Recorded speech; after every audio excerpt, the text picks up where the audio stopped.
The world feels like it's vibrating at a frequency that's just not quite right at the moment.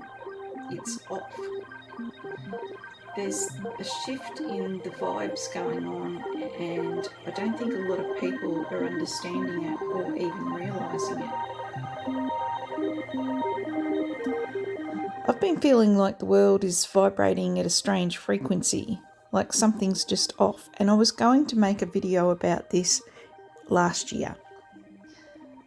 There's a shift happening, and I know I'm not the only one that feels it. I'm curious to hear what you think after watching this video, so please leave a comment.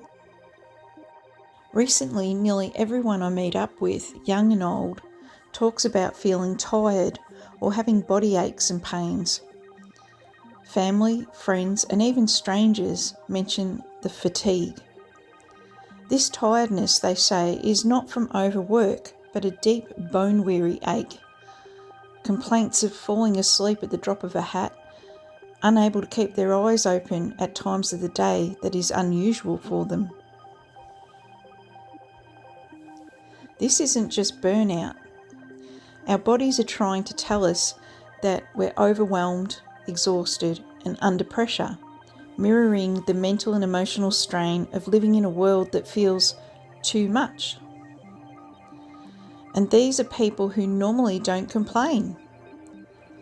This tiredness is information fatigue. We're drowning in information. We're constantly being overloaded with noise. AI-generated noise, world-ending headlines, algorithmic manipulation. In our passive state of digital consumption, we've forgotten our real connections. And it's why people don't comment or talk anymore, they just scroll. There's a profound lack of interest because our brains are being overstimulated by junk and understimulated by real human interactions. I quit Facebook on New Year's Eve. The only reason why I originally joined was to be interactive with my family and friends. But instead, Facebook offered curated identities and alter egos, performative positivity, and a silent shaming of anyone who dares to speak their raw, authentic truth. We've been bombarded with AI-generated news, ads, and humour. And when you can't tell what's real anymore, your natural response is either anger or numbness.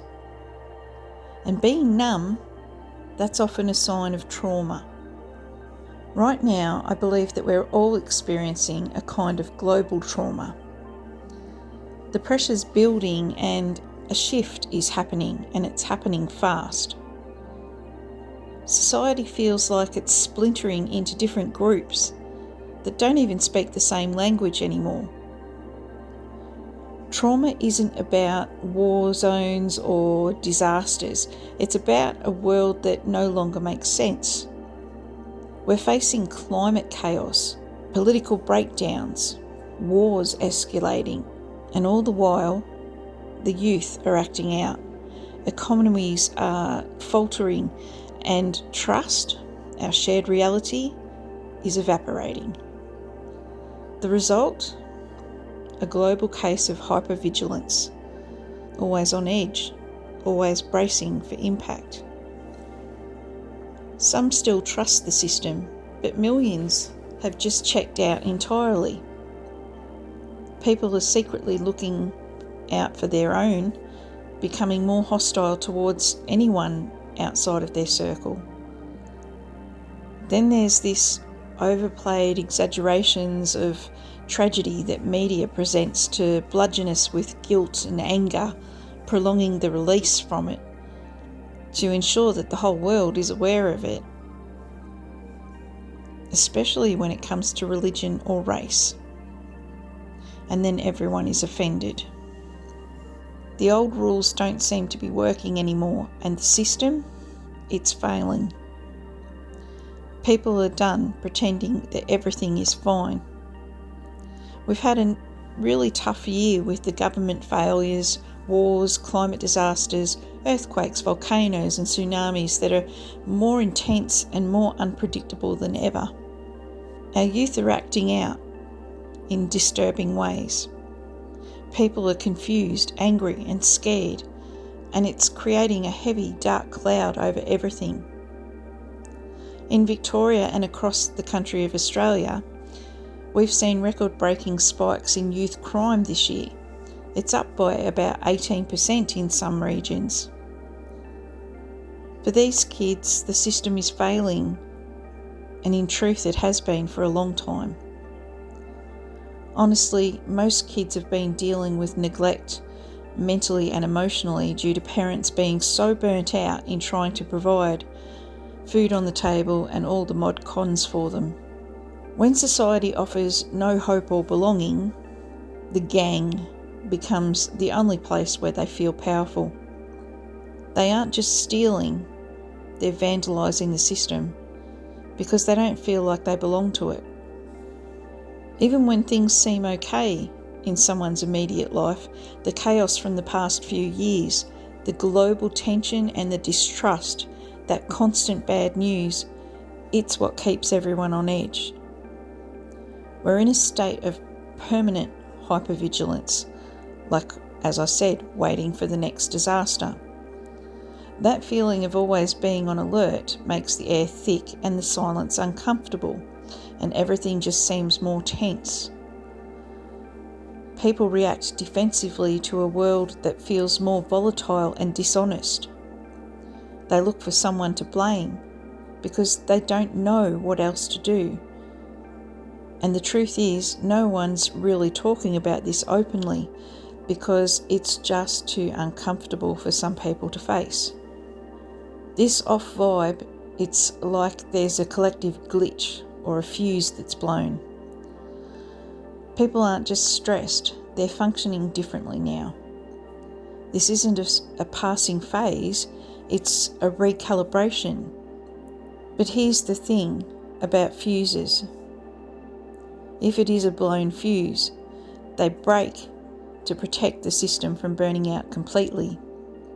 And as we approached the end of 2025, it was clear that we were no longer sharing a common reality. And then there's AI. We've all become amateur sleuths, trying to spot the fake news, the deep fakes, and the hidden agendas. But here's the scary part.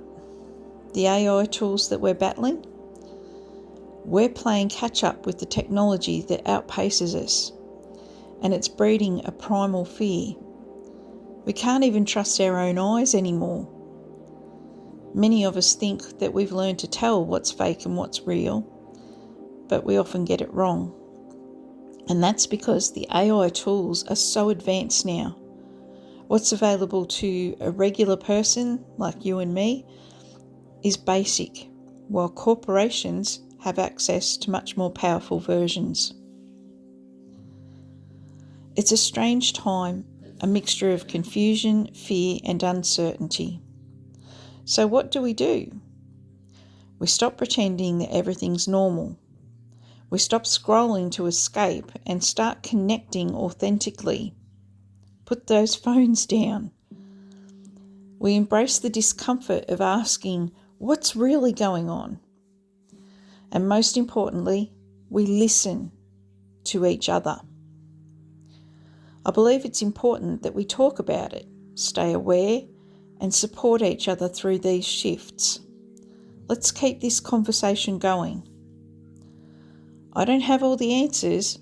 This is just the journey that I'm taking through the noise, but I would like to hear yours. What's the off vibe that you're feeling? How are you navigating it? Drop a comment. Share this video if you can, or hit like if you can relate to this video. Thanks for watching. Stay safe and stay authentically you. See you next time.